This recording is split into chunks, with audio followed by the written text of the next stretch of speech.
This is Ray's self-charging piezoelectric generator. I've been working and experimenting with piezoelectric elements. I have two different styles. This style has a base plate in the middle. It's made out of brass, and on each side is a piezoelectric material. This one has a piezoelectric on top of a brass plate, but it's single. So I want to show you the polarities on this double. So on one side we take a measurement in voltage. I'm on a 2-volt scale. We have a positive reading. On the other side,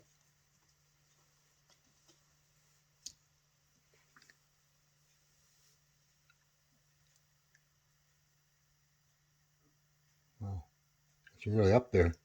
So that's the positive side.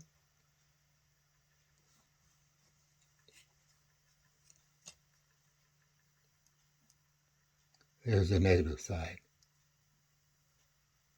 So this element here only has one reading. It's more or less a one charge buildup. This one has two charges on each side. I have here two of these, and on the one I have two contacts on each one. The one contact goes to the front element. This contact goes to the back side element on both of these. This has a grounding bar on it, keeping it to a 0 potential. And this one is just open air. I've been leaving this go for a few minutes. And the idea is that it is a self-charging mechanism going on. And I believe it may be from the free electrons. But what we want to do, I'm going to remove the grounding bar, which is grounding both sides to a ground potential 0. And I'll take a quick reading to see what that potential is. And then we'll go ahead and let it go for about 5 minutes. And then we'll come back and measure it again. So I'll remove the grounding bar. Take a quick measurement. Okay, it's 0.0 something. So let's let it go for about 5 minutes here. And then we'll come back and see what the results are.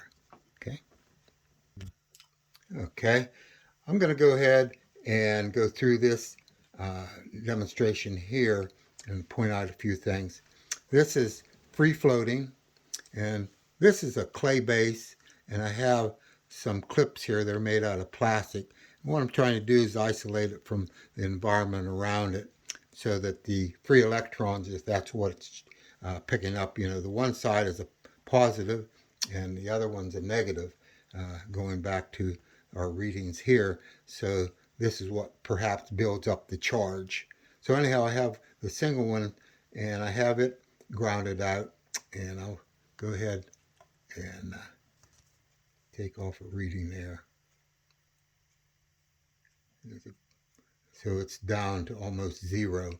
So real quickly, if I have enough time, we'll go ahead. This has a glass plate as a base. It's 0.0. This has a wood base. It's a 0.0. And this one is a little bit different. We'll come back to this one. And it has 0.3. Okay. Go ahead and stop that. So this is the one that had the grounding bar on it. And it was 0.0 volts immediately after I took it off. And so let's see what we have. Okay.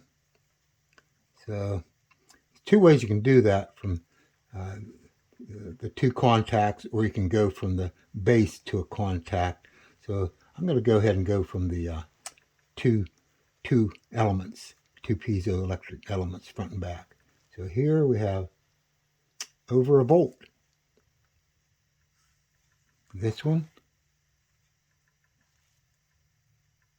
0.8. So we had this in a ground potential. I lifted it off, and the way I kind of look at it is that it's raring to go. As soon as you release it, then it starts building up. So this one's been open circuit, so to speak, for a while, so it's had time to kind of settle down. This one, perhaps later on, will kind of settle down too.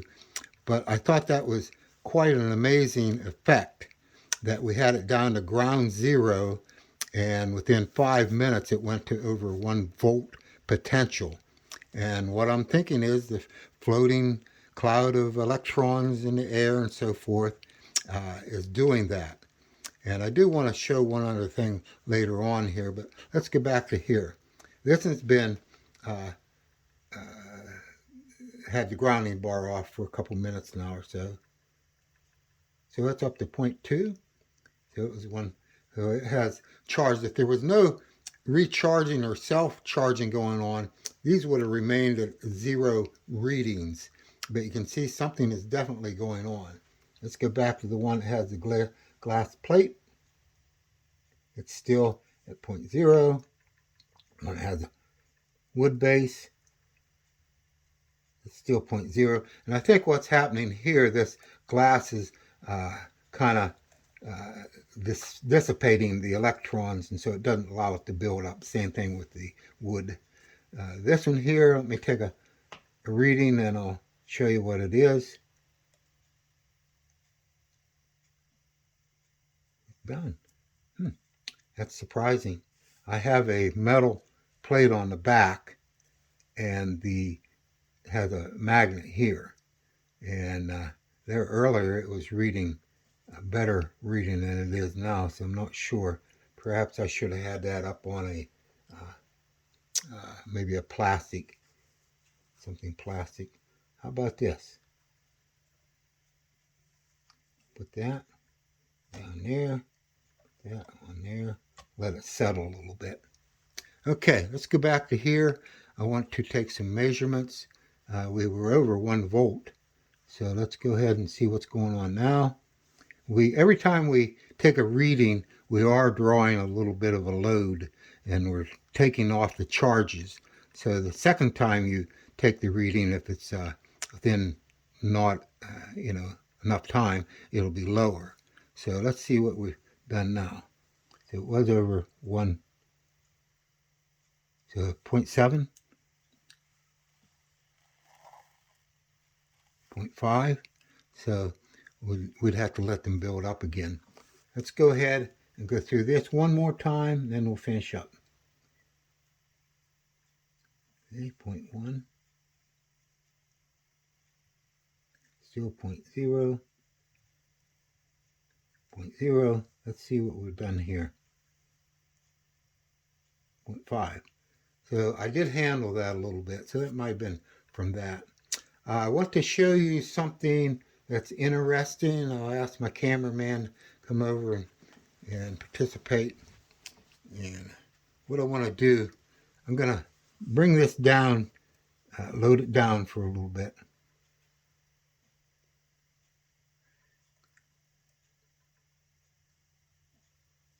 You see that it's down.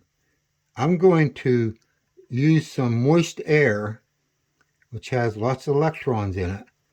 I'm going to breathe on the element here and see if that does anything.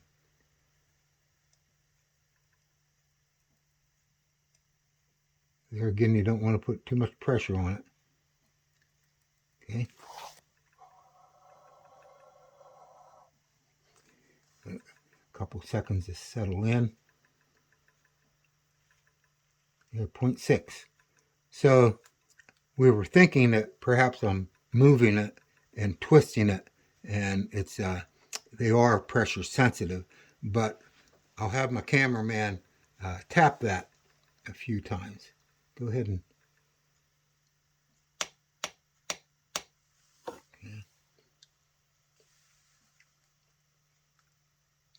it's still down to 0. Go ahead and tap it now. So definitely that's more than blowing on it for moving it around. It's still down to 0.00. I'm going to go ahead and put more air.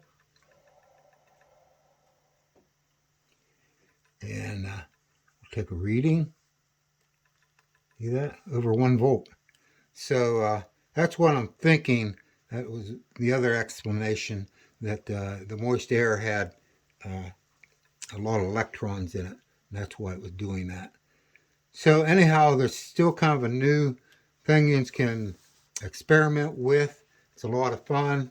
And if you want to support me in this type of work, then you can give me a coffee donation. You can see that in my side notes there. And you have a good day inventing. Thank you very much.